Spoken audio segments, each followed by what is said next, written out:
The scientific mind has always been at odds with the religious mind. And only when science has proven itself to be so definitive does the religious mind try to catch up. And when they do, they try to infer their God as part of it. I want to use the example of continental drift, and it's going to hit in other areas as well. So prior to 1912, no one ever spoke about continental drift. And then a German mathematician, Wagner, was the first known person to speak about continental drift. And for almost 50 years, it was considered to be pseudoscience. Nobody believed it. Everybody thought that he was full of shit. And so the religious community also railed against it, because for them, with the earth only being created in 6,600 BCE, everybody was just put on the planet at the same time in the Levant. And then from the flood, you get Noah's children, and then they go out and create people everywhere else. And somehow, some way, those children sailed across to the Americas, into the Polynesia, into Asia, went to all these different lands and populated the planet in that very short period of time. And then everybody forgot. And then European exploration rediscovered everybody all around the world. But then continental drift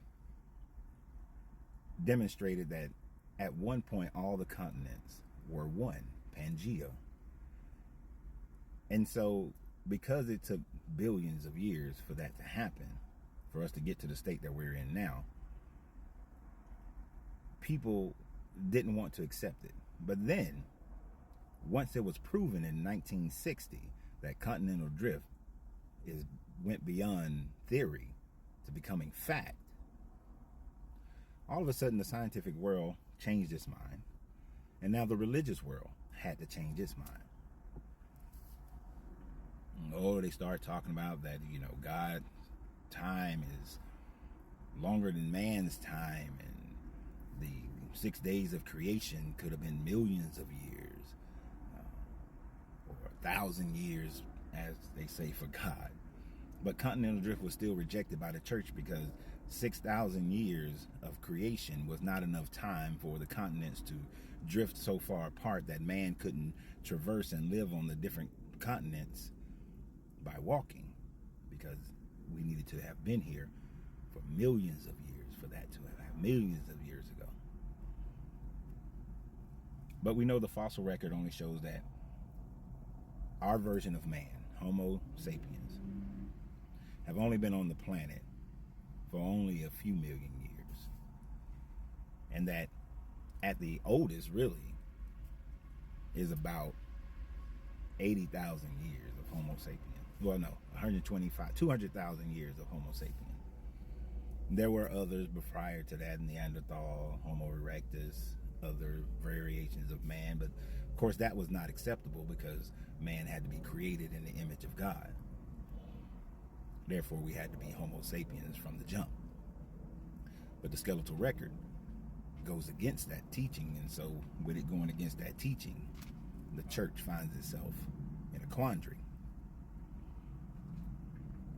This is the difference between the intellectual scientific mind and the so-called intellectual spiritual mind, because the so-called intellectual spiritual mind has to force everything to fit into your Bible. But of course, the natural record doesn't.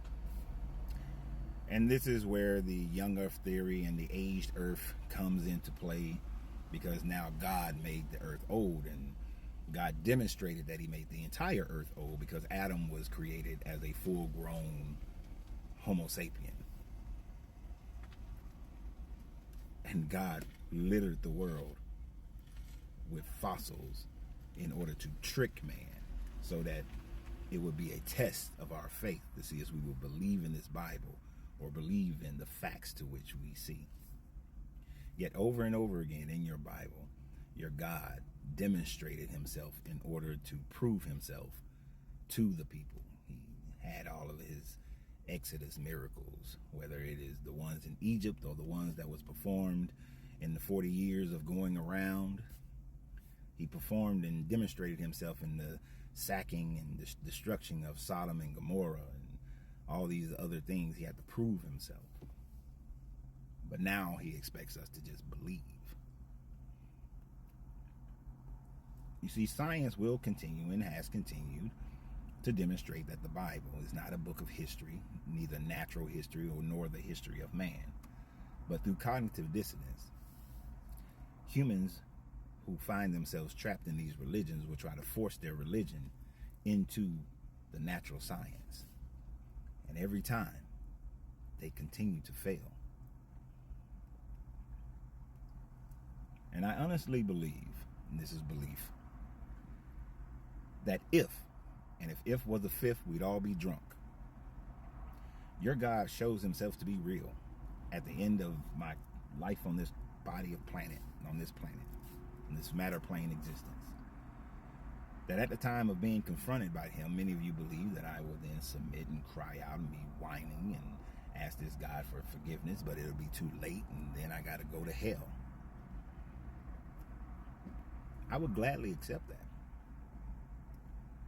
Because there is no way in hell that I would want to be in a place with the genocidal maniac, the narcissistic God to which you believe, the one that tricked the world into believing that he existed by creating a falsified planet, scattering it with bones to create chaos and dissension, and hoping that we would be emotionally convinced to believe in him on a bullshit of love because we were in fear of a punishment of hell.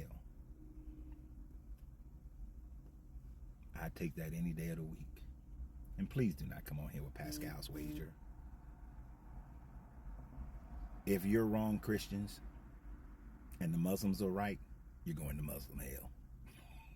So y'all have a great day. And always remember, you got to free yourself to be yourself, because your greatness is non-negotiable. Good journey, good vibrations.